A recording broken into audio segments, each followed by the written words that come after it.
Olá pessoal, tudo bem? Tudo jóia com vocês? Na aula de hoje de filosofia nós vamos falar um pouquinho sobre a filosofia medieval.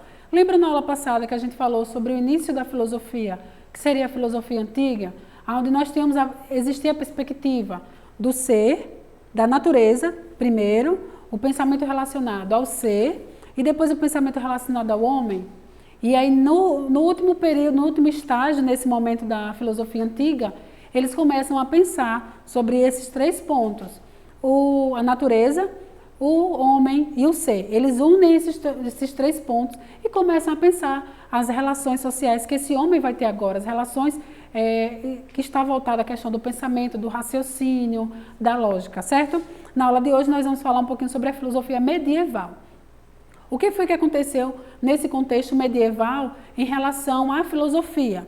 E hoje a gente vai falar um pouquinho também sobre história, porque a gente vai falar um pouquinho contextos que estão relacionados com a história, certo?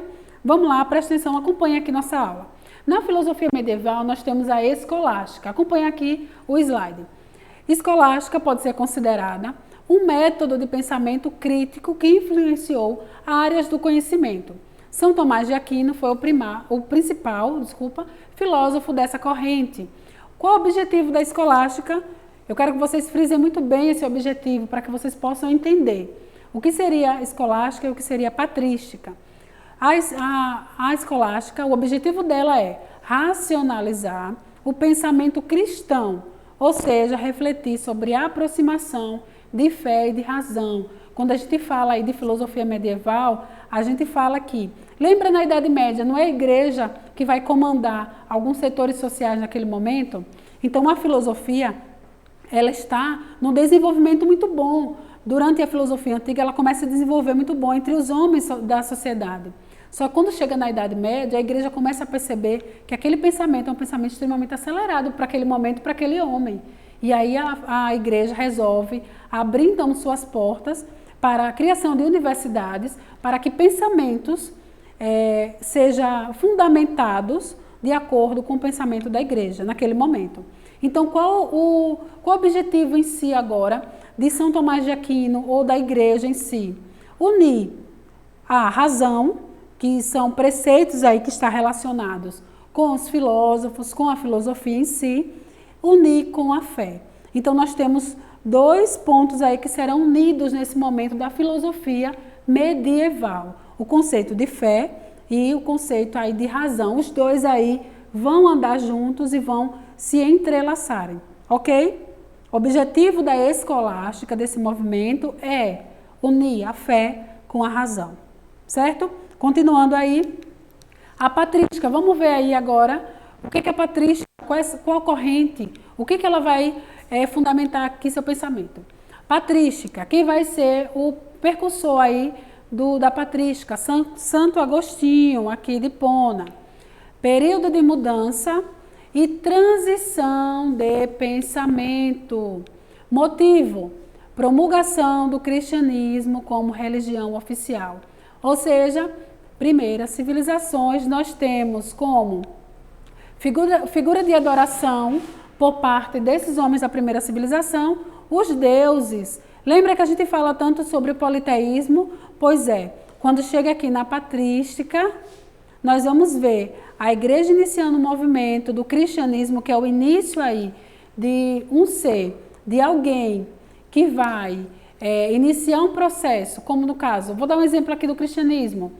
Quando a gente fala de cristianismo, a gente fala de Cristo. Então a igreja começa a dissipar essa ideia de Cristo, essa ideia única de Cristo. E qual era a ideia, professora, das primeiras civilizações lá, religiosamente falando?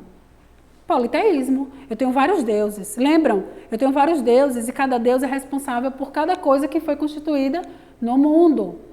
Nesse período aí, a igreja começa a difundir o cristianismo e começa a dizer, ei, para aí. Nós temos uma figura que é maior do que todas essas outras. O cristianismo, Cristo vivo, certo? Que morreu por mim e por você.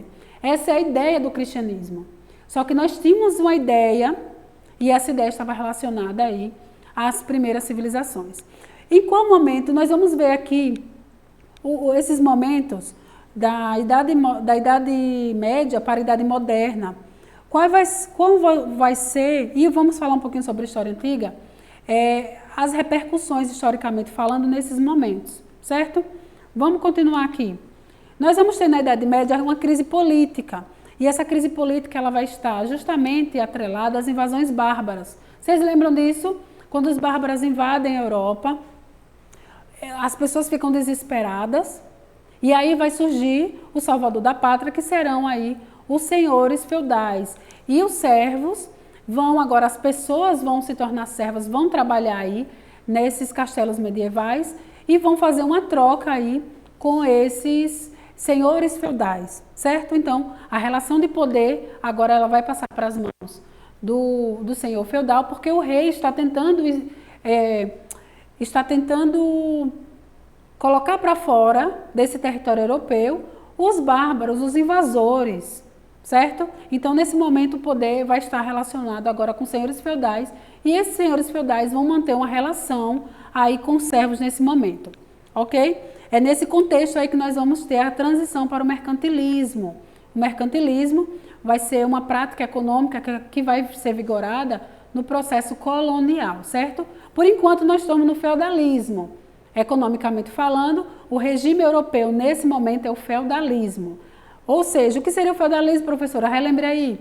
A base econômica da Europa, ela é a terra agrária, as pessoas estão cultivando. O mercantilismo, nós vamos ter outras moedas, nós vamos ter aí as grandes navegações, o homem indo para outras regiões, buscar mercadorias, vender mercadorias, ok? Nesse contexto, nós vamos ver que esse rei que está tentando expulsar os bárbaros da região da Europa, eles vão, alguns servos não, alguns nobres, eles vão estar num processo chamado cruzadas. E esse processo vai ser relacionado com a igreja. A igreja vai iniciar um processo de cruzadas, onde esses nobres vão até Jerusalém, tentar tirar Jerusalém das mãos dos muçulmanos. E aí eu quero que vocês prestem atenção. Aquela região de Jerusalém, quem foi que nasceu naquela região de Jerusalém? Religiosamente falando, Jesus Cristo. Então, se Jesus nasceu naquela região é de posse de quem? Da Igreja Católica, certo? Por que, professor, eles vão ter esse pensamento? Os muçulmanos adoram a quem? Os muçulmanos estão naquela região de Jerusalém. Os muçulmanos adoram a quem? Alá. Então, esses caras que estão nessa região de Jerusalém, eles são os infiéis, eles têm que cair fora. Essa região é da Igreja Católica, certo? E é nesse momento, na Idade Média, que acontecerá as cruzadas, que é esse movimento de reconquista de Jerusalém das mãos dos muçulmanos. Professora, vai dar certo isso? A igreja realmente vai tomar essa região de Jerusalém para ela? Não vai dar certo.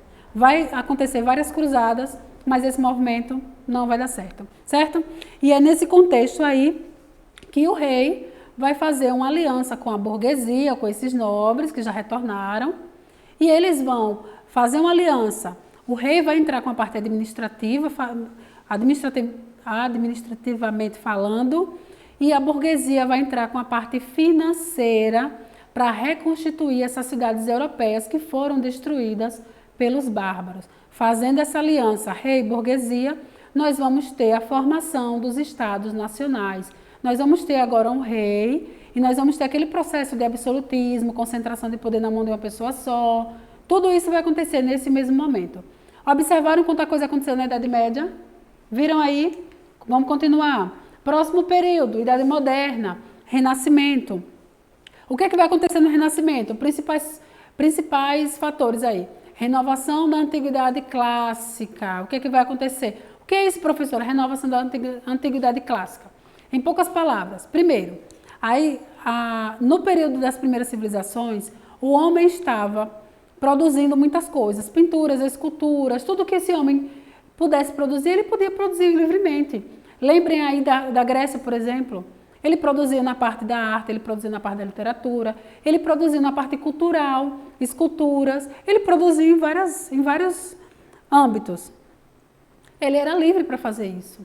Mas quando chega na Idade Média, a igreja, peraí, isso aqui não. Essa produção, ela para, certo?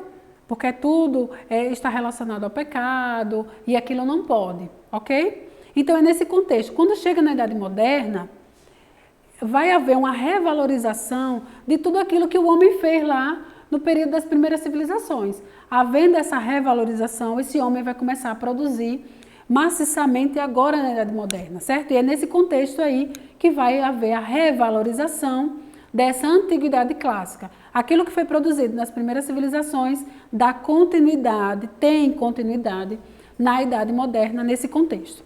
Continuando aí, nós já falamos aqui das primeiras civilizações, que está relacionada com a antiguidade clássica.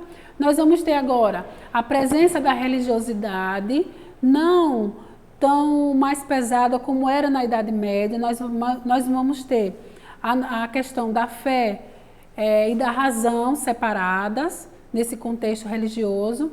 Nós vamos ter uma valorização crescente de uma independência intelectual por parte do homem. Nós vamos ter os mecenas que vão patrocinar pessoas, artistas, para produzir as suas artes.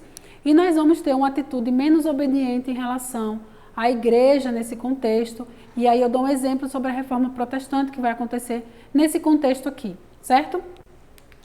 E aí nós temos aqui, eu coloquei só uma imagem, existem inúmeras, existem várias, eu coloquei só uma só para citar como exemplo aí, Leonardo da Vinci com sua obra Mona Lisa.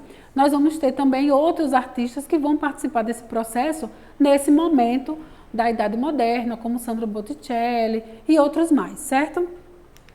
E aí, nós finalizamos a aula de hoje, deixando aqui uma atividade para vocês na página 22 e 23 do livro, no capítulo 3. Lembrem que nós já estamos no capítulo 3 e lembrem que na aula de hoje nós falamos sobre a filosofia medieval, conceitos relacionados com a patrística e a escolástica, e eu apresentei para vocês alguns pontos aí históricos falando sobre esses momentos, tanto os momentos relacionados dentro da história medieval, quanto alguns históricos relacionados com a Idade Moderna. Não confundam, certo? Lá no início nós temos, no momento aí da filosofia medieval, o pensamento vai estar relacionado com a patrística e a escolástica, ok? Até a próxima aula. Tchau, tchau.